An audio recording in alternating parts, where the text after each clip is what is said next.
पीड़ित मनुष्य की प्रार्थना। पीड़ित मनुष्य की प्रार्थना। हे यहोवा, क्रोध में आकर मुझे झिड़क न दे और न जलजलाहट में आकर मेरी ताड़ना कर, क्योंकि तेरे तीर मुझ में लगे हैं और मैं तेरे हाथ के नीचे दबा हूँ। तेरे क्रोध के कारण मेरे शरीर में कुछ भी अयोग्यता नहीं, मेरे पाप के कारण मेरी हड्डियाँ में कुछ भी चैन नहीं, क्योंकि मेरे अधर्म के कामों में मेरा सिर डूब गया है। वे भारी बोझ के समान मेरे सहने से बाहर हो गया है। मेरी मूर्छा के कारण कोड़े से लगे और मेरे घाव बासते और सड़ गए। मैं बहुत दुखी हूँ और झुक गया। दिन भर मैं शोक का पहरावा पहने हुए चलता फिरता हूँ, क्योंकि मेरी कमर में जलन और मेरे शरीर में कुछ भी अयोग्यता नहीं। मैं निर्मल और बहुत ही चूर हो गया हूँ। मैं अपने मन की घबराहट से कराता हूँ।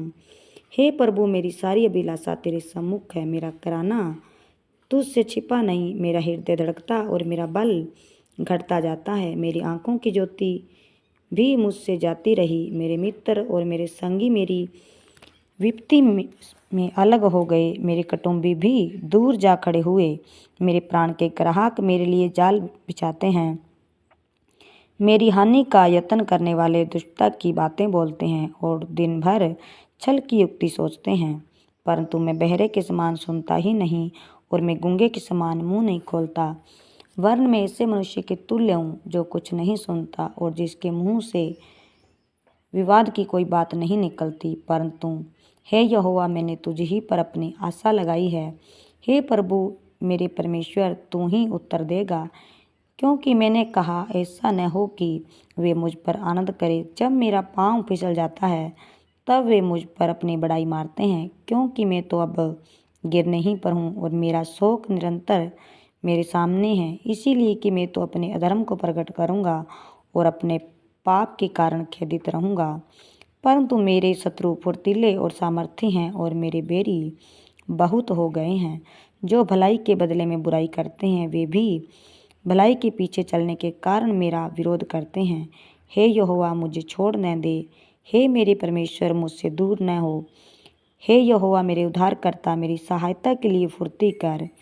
मैंने कहा, मैं अपनी चाल चल में चौकसी करूँगा, ताकि मेरी जीभ से पाप न हो। जब तक दुष्ट मेरे सामने हैं, तब तक मैं लगाम लगाए अपना मुंह बंद किए रहूँगा। मैं बौन धर कर गूंगा बन गया और भलाई की ओर से चुप्पी साधे रहा। मेरी पीड़ा बढ़ गई, मेरा हृदय अंदर ही अंदर जल रहा था। सोचते सोचते आग भड़क उठी।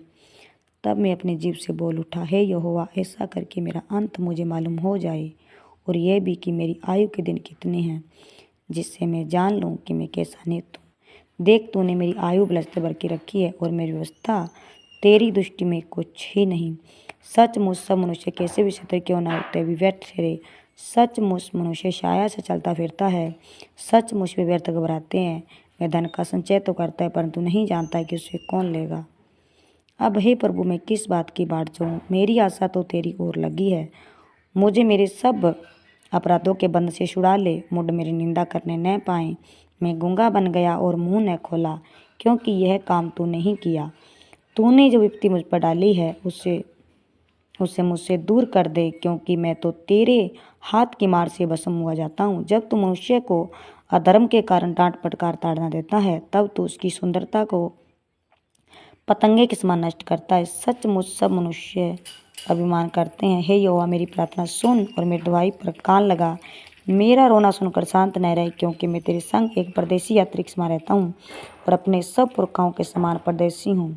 आहा, इससे पहले कि मैं यहाँ से चला जाऊँ और न